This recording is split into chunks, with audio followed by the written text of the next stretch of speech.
بسم الله الرحمن الرحيم تبارك الذي بيده الملك وهو على كل شيء قدير الذي خلق الموت والحياة ليبلوكم أيكم أحسن عملا وهو العزيز الغفور الذي خلق 7 سماوات طباقا ما ترى في خلق الرحمن من تفاوت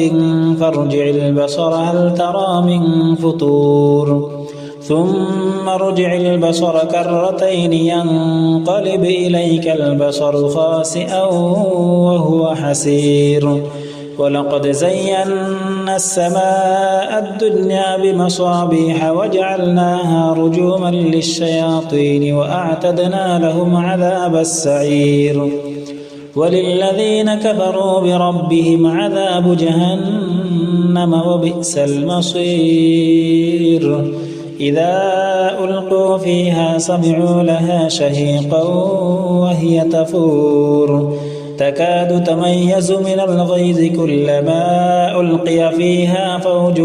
سألهم خزنتها ألم يأتكم نذير قالوا بلى قد جاءنا نذير فكذبنا وقلنا ما نزل الله من شيء إن أنتم إلا في ضلال كبير وقالوا لو كنا نسمع أو نعقل ما كنا في أصحاب السعير فاعترفوا بذنبهم فسحقا لأصحاب السعير إن الذين يخشون ربهم بالغيب لهم مغفرة وأجر كبير وأسروا قولكم أو اجهروا به إنه عليم بذات الصدور ألا يعلم من خلق وهو اللطيف الخبير هو الذي جعل لكم الأرض ذلولا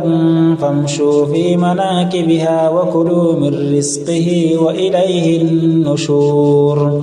أأمنتم من في السماء أن يخسف بكم الأرض فإذا هي تمور أم أمنتم من في السماء أن يرسل عليكم حاصبا فستعلمون كيف نذير ولقد كذب الذين من قبلهم فكيف كان نكير أولم يروا إلى الطير فوقهم صافات ويقبضن ما يمسكهن إلا الرحمن إنه بكل شيء بصير أمن هذا الذي هو جند لكم ينصركم من دون الرحمن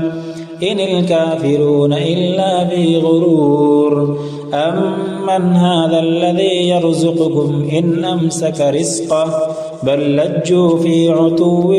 ونفور أفمن يمشي مكبا على وجهه أهدى